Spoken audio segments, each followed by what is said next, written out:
this tool here, which is basically this tool, but I squeeze the end, and then I'm just going in and I'm just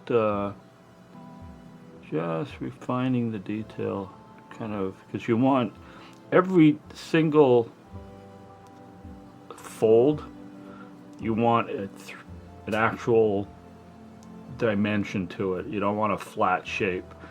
So the best thing is just go in and just carve each shape so it has this kind of almost a cylinder shape to it, and that just gives an incredibly realistic look. I mean, if you look at everything, all your skin, I mean, everything is just made of like these little bumps and curves.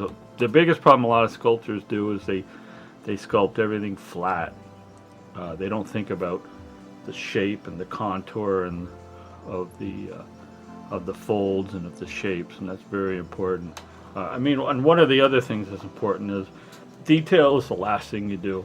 I mean, you get all your basic shapes, like the ear. I mean, you get that basic shape, and then it's just a matter of going in and carving out the detail, the shapes, and then it's just really the last thing you want to do is just go in and just slowly carving the detail. I mean, I'll carve in all the little wrinkles here and all the little wrinkles here and all little skin textures and wrinkles here. And I mean, that's kind of the fun stuff, but it's the tedious stuff. And the other thing is you got to think about design. You can't just put, you know, scratches and stuff. You got to think about the flow of shapes, how shapes move on top of other shapes, and just that's gives it a very realistic, organic look.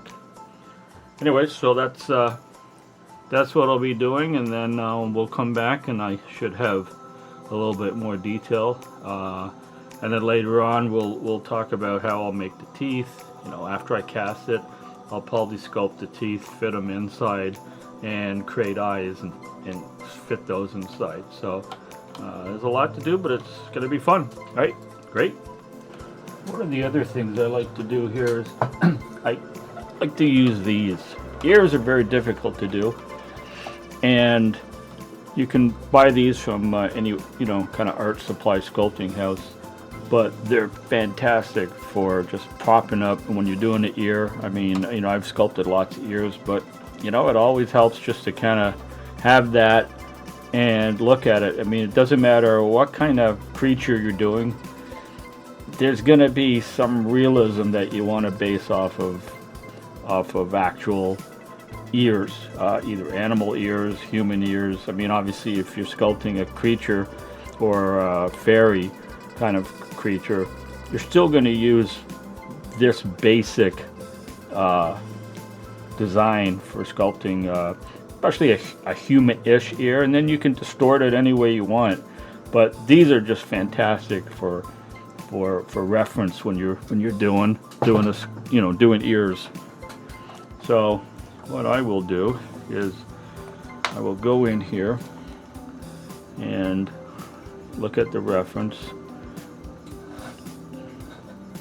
and basically, you know, just start drawing out my shape, you know, how it curls around here. I mean, there's names for all these, but I don't really know all the names for the parts of the ear, but it doesn't really matter. You know, get this little fold here, and then this is where your actual hole will be.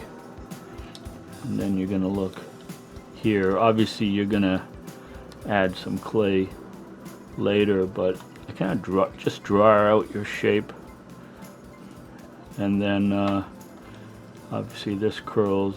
That's going to curl all the way around and in, and then you can start cutting out, just chopping out little areas here.